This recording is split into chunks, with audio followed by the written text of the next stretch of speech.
Not only because it's smelly, but because it's also very, very strong. So, did you hear that? Is that a neighbor? Oh shit. Is it because it's smelly? What if it's the neighbor?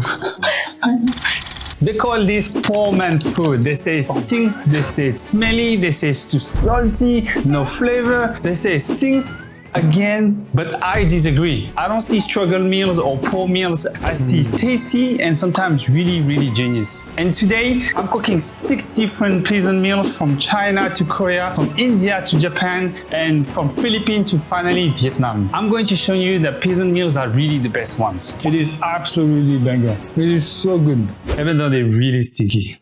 China's cuisine is so vast and diverse, and when it comes to peasant food, they have so many as well. You have Cho, which is basically congee or porridge. Baozi, the steamed buns that everyone likes. Mapo tofu, a very popular dish today. It used to be a cheap and humble meal. And my favorite, Mai Shangshu, which translates to ants climbing on a tree. Pronunciation very good. But today we're going to make wo wo tu, also called steamed corn buns. The name wo wo tu literally means hollow nest. But why hollow nest? Well, because in order to make them, you must stick your thumb into the bottom of the dough bowl and create like a hole shape inside. And then I was wondering, why the funny shape and why like the volcano shape? Was it just for fun?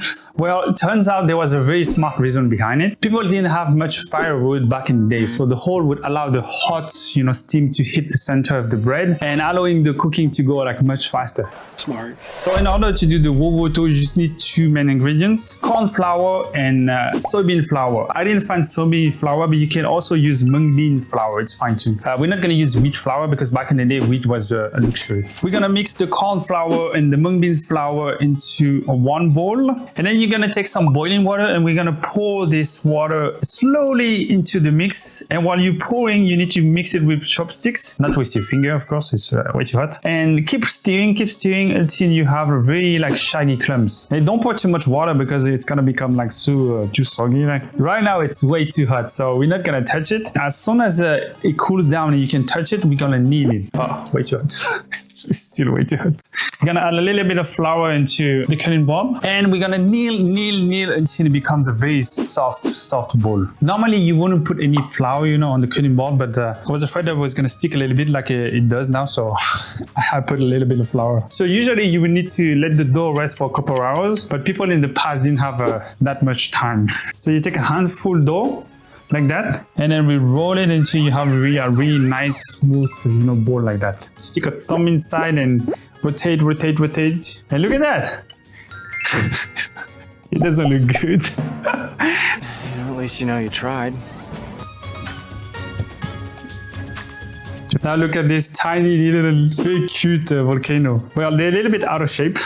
They look a little bit like ugly. But people in the past didn't care if it was ugly. They just cared that the food was actually, filling. The next step is really easy. We just put them into a steamer. And then we're going to steam it for 15-20 minutes. And much like China, Korean peasant food was also built on survival. The winters were very cold and the farmers and villagers relied on what they had in the past, which was a lot of fermentation. Thanks to that, we have kimchi today. And like any other Asian countries, they also had their own porridge, which is called datjuk. They also had gukbap, which was a rice soup. And long before its popularity today, bibimbap was a peasant food. And today we're making Cheonggukjang. Damn, my pronunciation is so bad. She's not wrong. It's a strong fermented soybean stew. It's a little bit like the Cheonggukjang paste, the fermented paste that we use today. The difference is just from the fermentation time, The Cheonggukjang takes a couple months to ferment, while the Cheonggukjang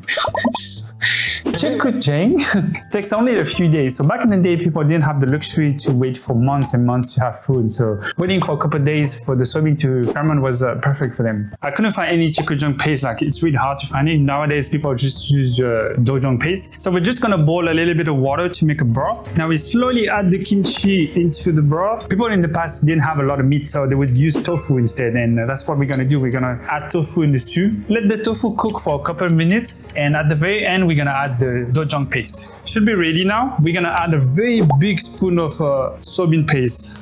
Oh, mama, that's a big one. You can also add gochujang, it's gonna taste super good, but I don't think people in the past at that time had the gochujang yet. So you end up with this very like brownish stew. Like it doesn't look good at first, but when you take the first bite, it's when you feel this comfort food like from the cold winter. Here we go. Taste try. 잘 보겠습니다. It's so good, it's so good. And it would be even better if you had a little bit of rice to eat with the stew. It's amazing, it's so good. Not you, it's not for you, sorry. It's really hot, careful. There you go. It's good, huh? Peasant food was good, huh? The kimchi add a little bit of sourness with the soybean paste. Is actually very good. Really good, really banger, really nice comforting food. Here we go, our wo are finally cooked. They look really nice. The shape is still intact. Peasant from the past used to eat that with zatai. It's pickled mustard, and it goes very well with those buns because the buns are quite bland, and so the salty, fermented like pickles are really nice with it. So here you go, taste try. Sinangag. Oh, bon appetit. It's good. Yeah. Yeah. It's just so good. It's just so good to me. It's not sweet, but it has a little bit of flavor, at the end of it. It's really nice. It's good, huh? Yeah. I get now why people used to eat that in the past. It was easy to do, but it was also filling. Japan food today is very fancy with the sushis, the wagyu 1, 2, 3, 4, 5. But the daily meals from the farmers and the fishermen from the past was much more simple. They had rice soup called zoshu. They had natto that we still have today, the infamous natto that people hate so much as well. They also had a dish where you just pour hot green tea or dashi over rice. It was called oshazuke. And they mastered the art of one pot meal, using whatever they had at that time. Today we're making katemeshi. Katemeshi is the way of cooking with nothing, only with the sharp knife. I'm just joking, I just made that up. Wait, what? Bruh. Katemeshi is the bowl with radish and some veggies, but no rice, because rice was sometimes so valuable that it was used as currency to pay taxes. So today we're going to use barley grain, and the barley grain is really hard and tough, so you need to soak it for a couple of hours before cooking it. We're going to use like daikon radish and cut it in small cubes. Keep the leaves as well because we're going to cook the leaves in the pot. And then you can chop out as well some sweet potato with it. So first we're going to layer all the vegetables at the bottom of the pot. And then we add the grain on top of it. After that, we can add some water and cook it until the water is gone and the mealy grains become soft. And our katemeshi is finally ready. It smells super good. You can add miso or soy sauce as well. It's really nice. I think what we're going to do is add a little bit of soy sauce and we're going to try it. Itadakimasu. It's sweet with the sweet potatoes. It has the umami flavor a little bit as well. It's really nice. The daikon leaves, crunchy. It's really nice. It's quite healthy, it's quite filling, and it's also super comforting to eat during like very cold winter, very harsh winter. Japanese people were really into something with this one pot meal. Indian cuisine is as wide as China's. Nothing is ever wasted here. You have bakri mile, a very nice flat bread. You have lili choka, a bowl of dough stuffed with mixture and sattu. And today we're doing the Pakhala Bhata. I don't know if it's pronounced like that. My pronunciation is so bad. Yes, it was. Pakhala Bhata is the fermented rice. It has 3 steps. You have the cooking, the fermenting, and the tempering. So the day before, you need to wash and cook the rice in a very large amount of water, so the grain becomes soft but not too smushy. And when your rice is cooked, you need to let it cool down until it reaches room temperature. And when it's cooled down, you can submerge it with like nice clean water. And next, we're gonna add yogurt into the rice. You can use Greek yogurt, it's perfect. Mix the yogurt with the rice and the water until it becomes very like thick paste. The next step is just to cover the rice, and we're gonna leave it like for a couple hours, from 8 to 12 hours. So leave it like during the night, and it should be perfect in the morning. And then in the morning, you should end up with this very big, rice yogurt. Like it's massive now. So mine doesn't have much water left because I think I left it like for a little bit too long. So, and the water from the fermentation is called turani. It's a little bit sour, tangy. It's very nice, and it's almost like a natural electrolyte drink. We're gonna add a little bit of crushed ginger and cumin powder. Then gently mix the whole thing, and then it's ready. Taste try. It's like a very nice fresh porridge with a little bit of sourness. And if you add ginger and cumin, it's really nice. It's not a comforting dish in a way.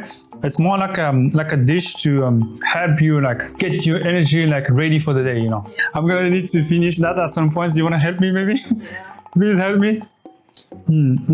Filipino cuisine is as diverse as any cuisine in Asia. It's a little bit of fish, a little bit of green, and some rice to go with. Very simple, just like that. They also have their own version of Mam Tom. Mam Tom is a Vietnamese dish made with fermented shrimp paste. We're gonna see right after. It's called bagoon. I think it's a fermented krill of fish, and they eat that with green mango. And if you have the chance to try that one day, fermented shrimp paste with green mango is so good. It's so addictive.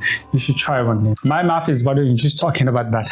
And today we're making Sinangag at Tuyo. It's garlic, rice, and dry fish. Tuyo literally means dry, and this dish is like the base of Filipino breakfast, you know. It's really hard to say that. Sinangag at Tuyo. Sinangag at Tuyo. And for this dish, you need very simple component. You need cold rice from yesterday. Yes, it needs to be like rice from yesterday. And you need like dry fish, you know, Tuyo fish. I couldn't find any like fish that they use in Philippines. I bought some that were like a little bit like Vietnamese. Those dry fish are really good as well. So first we need to fry the dry fish a little bit. I'm really scared about this because not only the dry fish is already very like smelly, but when you fry it, it's even more like stinky, you know. So I'm a little bit afraid that because we live in an apartment, I'm a little bit afraid that some neighbors are gonna come in, you know.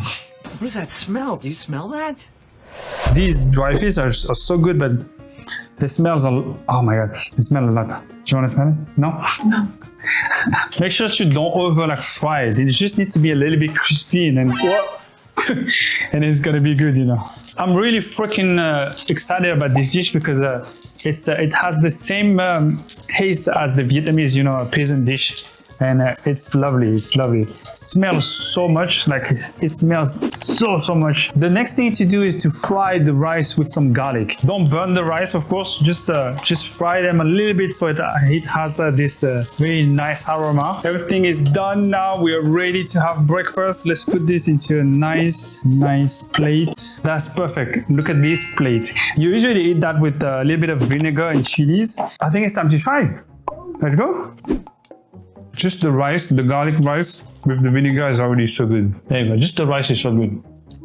Good, huh? Oh, mais la laine de garlic après. It's okay. It's okay, it's morning breath. People like it. It's time to eat this amazing dry fish. It smells amazing. It is absolutely banger. It is so good. The dry fish itself, the saltiness, the crispiness of it is so good. But when you add the vinegar and the garlic rice, it's even more like amazing. It's just so good. Fish with the rice. Ooh. It's good, huh? What a nice breakfast to start the day, right? It also gives you a perfect, you know, breath for the morning. Vietnamese peasant food are my favorite one. This is my expertise. This is my domain. I grew up in the countryside in Vietnam, so I know a little bit about it. My grandpa was a fisherman, and I remember my mom telling me that if he was lucky, they would have fish and rice for the dinner, and that would be like a feast, you know. But if he wasn't lucky, they would just eat rice with fish sauce, and that was just, you know, that was it. Some of the Vietnamese peasant food would be dry fish with rice, a little bit like the Filipino one. But today we're going to make a very special and smelly dish. It's called Mam Tom. Well, it's not really a dish, it's more like a sauce, you know. It's basically fermented shrimp paste. And I just hope the neighbors won't barge in because of the smell. The dry fish smell was one thing, but this smell is other level. But first, let's open this one to see if it's actually good. Oh my god. No, just come. Come on, you gotta fucking smell it. Oh wow. I told you. Oh, it smells horrible like that. Like, it smells horrible, but when you prepare it, like, it's really good. Like, I promise it's really good. I don't believe you. It's called Mam Tom, okay? Try it. Oh my god, she likes it. What the fuck? She's Vietnamese. She's a Vietnamese dog now. So not only has like a very, very strong fermented smell, but it's also very, very like salty, like so salty. And we're just gonna scoop a tiny, small, spoon like that, just like that. It should be enough. That's already a lot. And then we need to dilute a little bit the shrimp paste with some water. And then we can finally add the sugar and the lime, a little bit of chilies at the end as well. Nice. And after, adding like some sugar, well, a lot of sugar, much sugar, it becomes, a little bit of like sauce like that. It's a little bit better looking. And did you hear that? Someone knocking on the door. Is that a neighbor? Oh shit. Is it because it's smelly? Let's go see if it's the neighbor.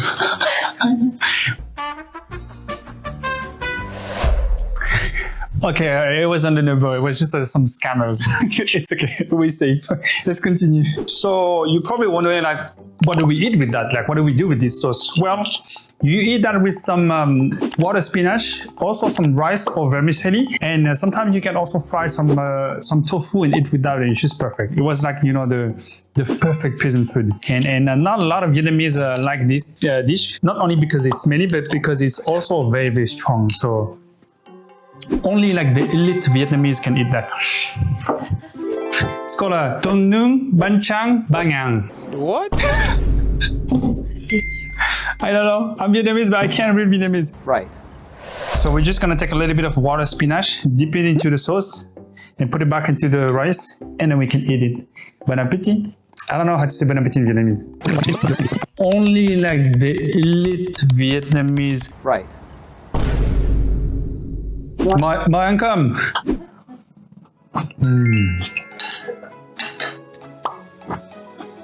Reminds me of my childhood.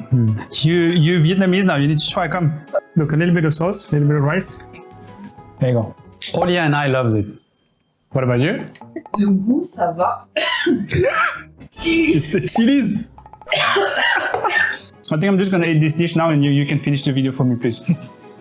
Bye. And there are so much more like peasant dish out there that we couldn't possibly cover them all in just one video. But I would definitely do a second part if people like this video, And it's amazing how just a bowl of rice and a little bit of dry fish can feel like a bigger luxury than a 5-star meal for me. But that's the thing with these peasant meals, right? They're not just about survival anymore. They're more about like the ultimate comfort dish that we love to share with our families, on a daily basis now. And that's the true taste of home for me. It's exactly why they're the best meal in the world. And also the smelliest and the stinkiest meal in the world, but they're the best. Thanks everyone for watching. See you next time. Bye bye. She adds a little bit, of taste.